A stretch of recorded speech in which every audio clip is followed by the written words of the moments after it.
আমরা জিয়া সৈনিক জিয়াউর রহমান ছিলেন সৎ একজন দেশপ্রেমিক নিষ্ঠাবান লোক। মানুষ এখনো বলে সেই আপনি টেকনাফ প্রতিনিয়ত যাবেন একটা চায়ের দোকানে বলবেন, আপনি কিন্তু কথা আরম্ভ করেন জিয়াউর রহমান সম্পর্কে, ওই চায়ের দোকানদার বলবেন যদি একটু বয়স্ক হয়ে থাকে বলবো ভাই ওনার মতো একটা লোক যদি থাকতো 10টা ভোট দেশ চালাতো তাহলে এই দেশটা সিদ্ধান্ত করে আক্রমণ করে জিয়াউর রহমানকে নিয়ে আক্রমণ করে সেই দল আমরা করি, সেই দল যে দলের প্রতিষ্ঠা শহীদ জিয়াউর রহমান।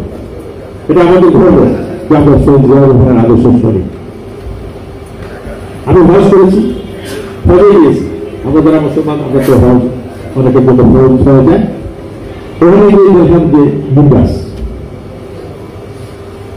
তো ওখানে তো নিম গাছ অন্য কোথাও যদি নিয়ে তো সবুজ গাছে ভর্তি ওই জায়গাটা, তো জিজ্ঞাসা করলাম লোককে, উনি বললো যে এই গাছ এর নাম হলো জিয়ান্ট।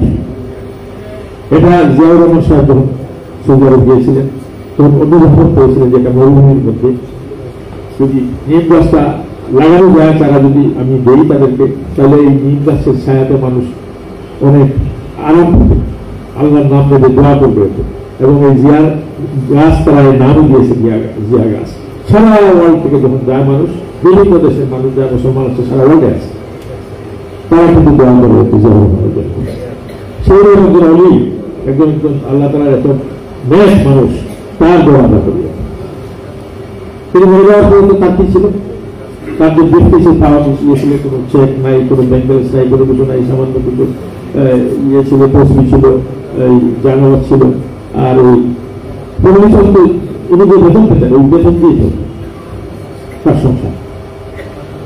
সেরকম একটা লোক মরে যাওয়ার পরে মানুষ আজ পর্যন্ত কারো জানাজা দিতে লোক আসে।